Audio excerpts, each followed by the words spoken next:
देखो, आप जिस समाज परिवार परिवेश में रहते हो ना, वहाँ लोग रिश्ते के नाम पे कैसे शोषण करते हैं। ध्यान से सुनो। आपको अक्सर बोला जाएगा, कोई बात नहीं, बात जो हुई भूल जाओ, अब आपको थोड़ा काइंडनेस रखना चाहिए।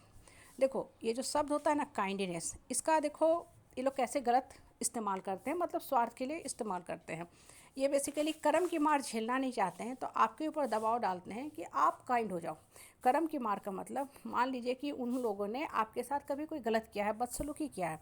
ये बदसलूकी एक बार दो बार नहीं, बरसों से चली आ रही है। 15 साल 20 साल बीत गए आपके शादी के, आपके वैवाहिक जीवन के, उस परिवार में रहते हुए, तो वो लोग बदसलूकी कर रहे हैं। नेचुरली आपने बहुत कोशिश किया संभलने का उन लोगों को, कि भाई ये लोग समझ जाएंगे, हमको अहमियत देंगे, महत्व देंगे, लेकिन वो लोग न संभले, न समझे, न सुधरे। तो अब नेचुरल है, आपके भी मन और आत्मा को चोट लगी, आघात पहुंचा, तो आप परिवर्तित हो गए। आप उठ खड़ा हुए, स्ट्रांग बन गए, उन लोगों को उन्हीं लोगों की भाषा में आप जवाब देना शुरू किए। तो अब इनको लग रहा है कि अरे मेरे पैर के नीचे से तो धरती सरक रही है, खिसक रही है, तो आपके पास आ गए। अभी भी ये सुधरे नहीं है, आपको इस्तेमाल कर रहे हैं काइंडनेस के नाम पे, मतलब कि अब आप काइंड हो जाओ, उधार हो जाओ, हम लोग को माफ़ कर दो, चलो परिवार चलाएंगे, फिर से हम लोग मिल के रहेंगे। तो पहली बात कि रिश्ता का जो आधार होता है ना, प्यार होता है। मन में अगर किसी तरह का गांठ बंधा हुआ है तो वो रिश्ता नहीं चलती है। जैसे शरीर में अगर कहीं गांठ हो गया है ना, तो देखोगे उस गांठ को काट के आपको फेंकना पड़ता है एक ऑपरेशन करा के। अगर आप सिर्फ थोड़ा सा पस जो होते हैं ना, पस, ठीक है, जहाँ बैक्टीरिया का जमाव होता है, उसको सिर्फ निकालोगे तो गांठ आपका फिर से बनेगा। तो डॉक्टर क्या करता है, अंदर तक गहराई तक जा कर के उस गांठ को निकालता है। तब तक निकालता है जब तक कि खून ना आना लगे। जब खून आने लगता है, इसका मतलब सारा बैक्टीरिया मवाद बह गया, अब यहाँ से नया स्किन का ग्रोथ शुरू होगा।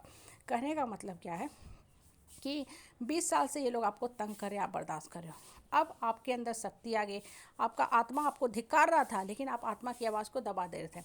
तो एक तो तरीका था कि दबते दबते आप ख़त्म हो जाते, जीवन लीला आपकी ख़त्म हो जाती। बहुत लोग सुसाइड तक कर लेते हैं, जो सरासर गलत है, हमेशा मैं बोलती हूँ। और दूसरा तरीका था कि अब आपका मन कह दिया कि भाई अब तो हम जाग जाएं, इस जीवन के तो मेरे सारे कर्म हो चुके हैं, या मुझे जितना इस जीवन में सुख मिलना था मिल गया, अब तो इससे ज़्यादा मिलने वाला नहीं है। तब क्यों ना मैं जीने का हक लूँ, क्यों ना मैं सर उठा के जीऊँ और साथ के साथ कुछ और लोगों का भी कल्याण करके जाऊँ।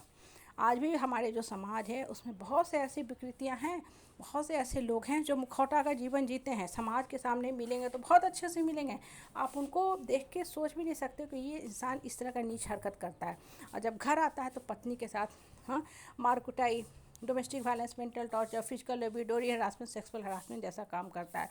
और चूँकि समाज में अच्छा से पेश आ रहा है तो लोगों को विश्वास ही नहीं होगा। लोग कहें कि नहीं, इसकी पत्नी ही खराब है, बहू ही खराब है, ये बेटी ही खराब है। चूँकि उसके, अब बहुत बार लोग जानबूझ के अनदेखा और अनजाना भी करते हैं, क्योंकि वो पढ़ना नहीं चाहते किसी की पर्सनल लाइफ में। लेकिन आपका लाइफ जीवन आपका पर्सनल है, आपको जीने का पूरा हक है, सर उठा के जीने का हक है, मान सम्मान से जीने का हक है। आप अपनी आत्मा को क्यों कुचल रहे हो। अब आपकी मान लीजिए आत्मा में ताकत आ गया, तो अब से जितना जिन जीवन का शेष है जागो। जब जागे तब सवेरा, जब जागे तब से काम शुरू करो। अब ये परिवार के लोग जो होते हैं ना, वाहियात बेकार के लोग, इनको खलबल खलबल लग रहा है। पहले तो हमसे दब के रहती थी, सुबक के दुबक के रहती थी, हम इस पे चढ़ के शासन करते थे, गलत बातें बोलते थे, ये बर्दाश्त करती थी। अब ये बर्दाश्त करना बंद कर दी। अब ये बर्दाश्त करना, तो लोगों को खलबल खलबल खलबल खलबल लगने लगा। अब देखो, तो ये क्या करेंगे आपको, क्योंकि अब तो जान है कि आपको डरा नहीं सकते, धमका नहीं सकते। तो काइंडनेस के नाम पे आपका फिर से एक नया पैतरा अपनाएंगे, एक नया मोहरा फेंकेंगे। जैसे होता है ना, पॉलिटिकल लीडर लोग क्या करते हैं, नया नया पैतराबाजी अपनाते हैं, नया नया वो लोग पैतराबाजी अपनाते हैं, कुछ ना कुछ दाव पेच खलते हैं, तिकड़मबाजी लगाते हैं। तो वो आपके साथ फिर से एक नया तिकड़मबाजी अपनाएंगे। काइंडनेस के नाम पे बेसिकली वो कर्म से बचना चाहते हैं कि आप पहले जैसे हो जाओ, मतलब दब के सुबह के दबक के रहो। अभी भी हम आप पे तरस खाते रहेंगे, लेकिन आपके ऊपर शासन करेंगे। बिल्कुल नहीं, दब के डर के बिल्कुल नहीं रहना है, सर उठा के जियो, मान सम्मान से जियो, तभी जीवन है। और ये लोग जो कहते हैं ना कि तुमको कौन पूछेगा, नहीं पूछेगा, आज का जो डिजिटल मीडिया का टाइम है ना, यहाँ कुछ भी पूछने बताने सुनाने की ज़रूरत ही नहीं है। एक मैसेज पोस्ट कर दो दुनिया वालों के सामने, इनकी जो असलियत है सामने आ जाएगी।